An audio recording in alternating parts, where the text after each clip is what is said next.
Hi folks, welcome to the Prepared Homestead. This is Travis. Thank you all for stopping by to watch. Well, it's time again to talk about our not favorite subject to talk about.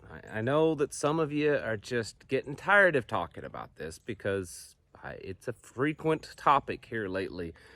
It's a frequent topic here lately, not because I want to bore you or to annoy you, but because it is, I've said this before, maybe one of the most imperative things going on right now in our time right here.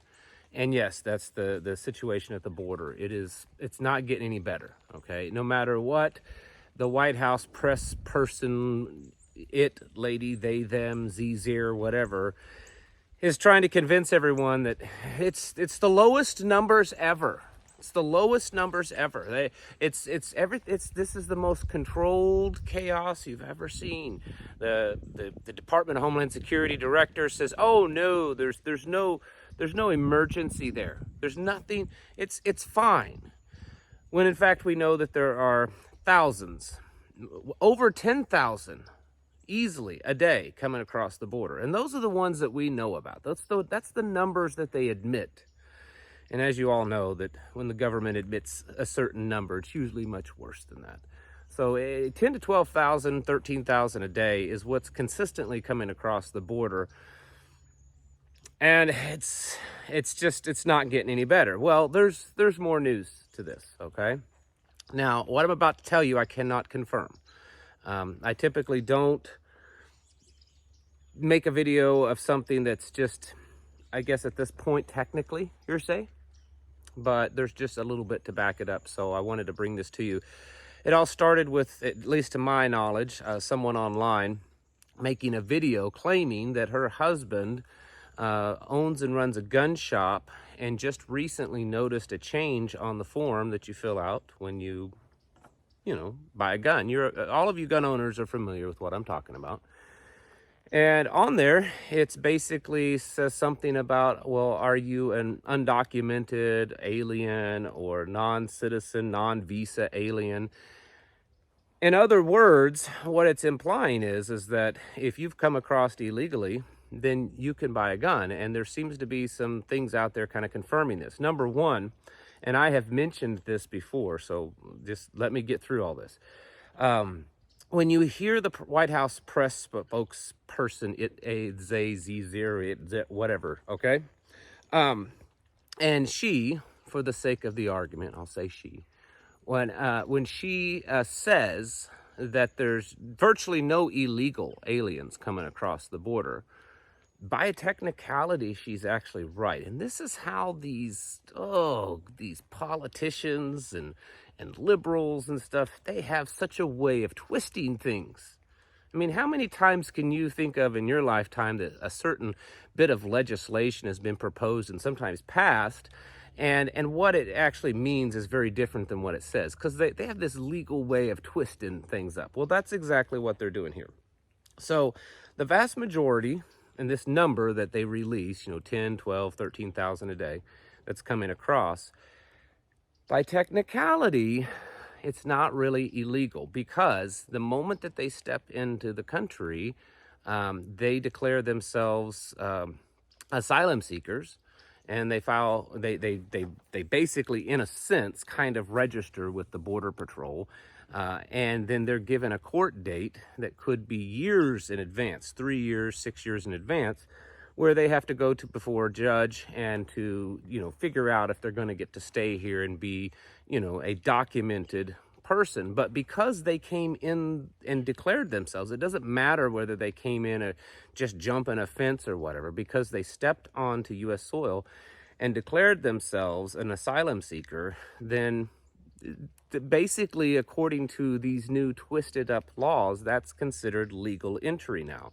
Now, also, you have to remember that they're receiving assistance on the south side of the border. The United Nations and other NGOs are down there giving them paperwork. There was a video I watched in the last couple of days where they were interviewing these border crossers, these illegals, and they have pieces of paper with them telling them with directions of where to go, what building to go to, what addresses and stuff, all over the country. So they are absolutely receiving assistance. But the point that I'm getting at here is that by a technicality of their twisting of stuff that you and I know is baloney. I mean, it's just bull hockey, to use, the most politically correct term I can.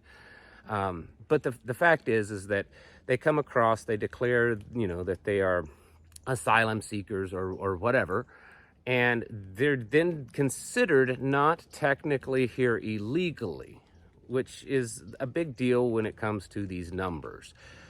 The numbers that you see, 10, 12, 13,000, those are the ones that are doing that. Now, how many are there? And no one wants to answer this question. No one can seem to answer this question.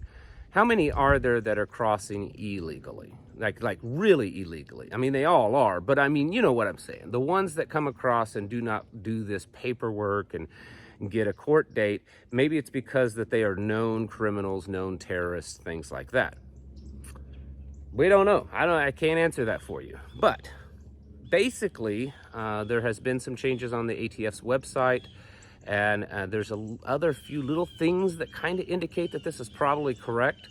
That because you've come into the country in a legal fashion, which you and I know that this is baloney, but because you came in, declared whatever, and you were registered with the Border Patrol for a future court date and everything, then that makes you a non-visa, legal, undocumented, whatever they're calling it. And because of that, then you can buy a firearm legally, apparently. At least that's what some people are saying. Now, to back this up a little bit, not specifically, there have been several cities that have said that they're going to start allowing illegals to come to work for them as police officers. LA, Chicago, New York, others. This is an issue I have, and I'll talk about that here in just a second. And then there are several states and localities that have had in the past or are currently trying to make it where they can vote in local and state elections. Now, the federal elections is something different because that standard is on a federal level, but still, if they can vote in state elections and local elections, that's quite important on its own. And there are states trying to change their laws allowing that. Now, aside from the obvious damage of allowing tens of thousands a day, potentially, when you add up all the ones that they're not telling us about, all the ones at the northern border and in the ports and that are just flying in. I mean, there was, did you see that one the other day? This Russian guy flew into the United States and walked out of the airport and didn't have a visa, an ID, a passport, or nothing, and they just let him. So all of the others that are doing that, I'm sure we're well into the tens of thousands a day. I mean, I think on a good day, we could easily see 20,000+ a day. I'm making the number up, but I would say that's probably getting closer to the true numbers. Anyways, so we know of all the problems. Potential terrorists, potential nationals of nations that we seem to be adversaries right now that could be here to do harm, disease, crime, gun trafficking, human trafficking, drug trafficking, all of these kinds of things, just degradation of area. There's tons of things that we could say that are happening because of all of the influx of illegals coming into the country. But now we're going to let them buy guns, and we're going to let them vote, and we're going to hire them as police officers. Now, I've talked about population replacement, and some people haven't caught quite on to what that means. That means as this population dies off or gets killed off in some form or fashion, it's being replaced with another population, which is what's coming across the border. There's all kinds of conspiracies of why this is happening or how this is going to happen. I'll let you do your own homework on those because this is YouTube. But I don't think it's too radical and crazy of an idea to say, okay, we've got all these people coming in from all over the world. I mean, it's certainly not just from Mexico. In fact, anymore, there's not really that many it seems to be coming from Mexico. I mean, there's still some. But most of them are, South American countries, Middle Eastern countries, and especially African countries. And it seems to be an increase from Asian countries that are coming across the border illegally. And we're going to start allowing them to buy firearms. We're going to hire them as our police officers. They're the ones that's supposed to protect us and enforce the laws, and we're going to allow them to vote. And these are people that are coming from areas that the basis of their whole culture is very radically different. I mean, just like the French prime minister said last week, that the two cultures just can't blend together. That's the problem. It's not that theirs is bad and ours is good or anything like that. It's that they're so vastly different. They're oil and water, and that's why we're seeing all the problems in areas where high levels of migrants have been poured into, whether it's Europe or the cities here in the United States. And so we're going to take that and we're going to give them guns, and legally give them guns, and we're going to put badges on them and give them arrest powers, and we're going to allow them to vote to choose, this is a bad situation. I've said for the last few years that, and when I first started saying this, I was catching massive amounts of flack from people, but now I'm hearing others very openly talk about this, that Texas is turning purple, okay? Yes, the conservative, Bible-thumping, gun-toting Texas is turning purple politically. And not overnight, but you can watch it over the last several election cycles, little by little by little. And a big part of that is because of the amount of Californians moving into Texas. But if something happens and these illegals get to vote legally, or they're able to sneak in their votes, how fast would Texas become a blue state? Huh? What about all these other states? Even if they're already a liberal state, how much different would it be? Well, how will laws change, and how will judges and politicians and representatives and stuff, how much different will that be if these 300,000 plus people a month that are pouring into this country are starting to get, voting rights, and can be police officers, can own firearms? I'm really trying not to sound like some crazy, bigoted person, because I'm not. It's not about race and gender or religion or ethnicity or anything like that. It's about just decency and laws and common sense, folks. This is not good. And I've been telling you for a while that this one issue is definitely enough on its own for you to be preparing. This one issue of illegals pouring across the country. And even, like I said just the other day, even if it stopped tomorrow, just the amount that's already here is enough to be really devastating. And it's every day, and it's getting worse. That's the thing. It's building momentum. It's not like, well, we had a few busy days several weeks back, but it's really toned down. No, it's getting worse. It's just, 10,000 a day was a big number. We hit that pinnacle, and then we hit 12,000 a day, and now we're up to around 13,000 a day.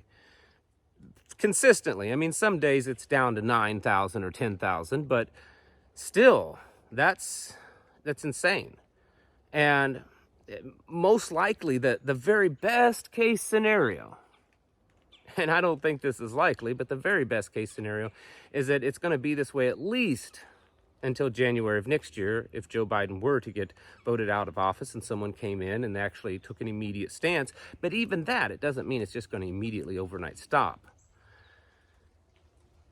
This is a horribly bad situation. We're watching our nation be destroyed from within, okay? I mean, yes, technically outside, because they are coming in from the outside, but from within, in the sense that it's being allowed. The people in the country are allowing it, and they're turning a blind eye to it, and there's no way possible. I cannot imagine any possible way that you could convince me right now that this is not being done for a purpose to destroy America, because at this point it's become so profound, it's so much, and it's being talked about so much, and even liberal voters, Democrat voters are speaking out against this and saying this is an issue. I mean, it's possible that Joe Biden could technically lose the election just because of this one issue, if you look at the polling right now, and yet they're doing nothing about it. You think that's normal? You think it's just a coincidence? You think it's just they're not, I mean, it's Kamala Harris, she's the border czar, and she's doing such a great and intelligent job of running it. And that it's just a coincidence that this is happening. Do you think that? Because I certainly hope not. Because there's no possible way you'll convince me that this isn't being done for a purpose. And what would that purpose be? Because they have just big hearts, humanitarian big hearts? I mean, if that's the case, load some, you know, big old cargo ships and take them down to these places and let the people have the food. Don't bring them here and then just dump them off. Give them a debit card and a phone and let them run free and let them buy guns and be working as police officers and let them vote. I mean, is anyone out there really that naive to see all this and think that there isn't some ulterior, very dark, very destructive motive going on? Anyone? All the stuff that's going on around the world and this is happening. I mean, there's theories floating around that maybe they should just, we have a shortage in our military. Maybe they should just let all these guys go fight in the war. But I'm not really so sure that that's a good idea, because if they're not doing it for the intent of becoming an American, then we're going to have a bunch of military trained people that's going to follow, third world level, dictators and now be able to, turn against us. That's not a really good plan. The other theory is that they're going to draft a bunch of us people and send us off to some big world war, and then that's how we'll be replaced, is because of, the ones coming across the border. They'll need someone to replace all of the millions of us that will die in some World War III scenario. That's just a theory. It's just a floating theory out there. Don't get all worked up too much. This is a bad situation, and it's getting worse progressively. And more people are noticing it and speaking out about it, and yet nothing's being done. So there's definitely a motive here. I know that I don't have to convince anyone too hard of that. But we can't fix that right now, apparently. I mean, I know I hear people all the time, well, what are we going to do about it? Well, I mean, nothing, because you couldn't even get a group of people and go down there because the Border Patrol won't let you. Like, they will literally arrest you while allowing the illegals to come across. If you go down there voluntarily, try to form your own little militia to stand on the border, you can't do that. I mean, they're punishing landowners, American citizen landowners, for trying to stop it happening on their own land that live on the border. You're not going to be able to do it. So what's the solution? Well, I mean, I know you call your congressman, blah, blah, blah. Make sure you vote for the best guy, blah, blah, blah. So that everything's really going to change like it always does. Or you can just take the responsibility for your own life into your own hands and start getting ready for it. I mean, you need to, be with people around you that you know and trust, and form groups, some type of mutual assistance group, some type of tribe or community. You need to be as self-sufficient as possible, so that when it all starts falling apart, you're not falling with it because you're so hyper-dependent upon the government and system. You also need to really work on your defense. What are you going to do? Play out, war game it out in your head and on paper. What are you going to do if they all start showing up in your area? I mean, I live in a very, very rural area with not a lot of people, and I mean, if even just 1,000 of them, 2 or 3 busloads showed up within a close proximity to me, miles, it would be devastating, because there's no infrastructure here to handle that much of an influx overnight. It's going to be bad, like it is in other places. And these other places right now that we're watching, Chicago, New York, LA, and so forth, they have big infrastructures, so they're able to absorb it better. But when it starts really happening into the smaller and smaller communities, the damage is going to be more profound. And you need to get ready for that. You need to be self-sufficient, so that when they run to the store and they buy all the food and there's none for you, you're not going to starve to death. And when they start cutting electricity off so that they can run it to their house because there's not enough for everyone, you need to be able to handle that. And when they start, stealing things or doing crimes and stuff because they're starving and all this kind of thing, and there's not enough cops to stop them, you need to be prepared for that also. This is an epidemic of massive proportions. I can't really think of anything comparable in modern times. And so many people are just sitting around doing nothing, complaining maybe, but not really doing anything. You cannot be one of those complainers that do nothing. You need to be actively preparing constantly. This is a serious issue. And at some point, and I don't think we're that far away, but at some point, you know, that straw that breaks the camel's back is going to happen, and it's going to just be one day that, or one of those bus loads or whatever that gets dumped off, and it's just it tips the ship over, right? And from there on, it's just downhill. You need to get your houses in order, if nothing else than for this issue, and prepare yourselves mentally, physically, and spiritually. Thanks for watching, and I'll catch you in the next video.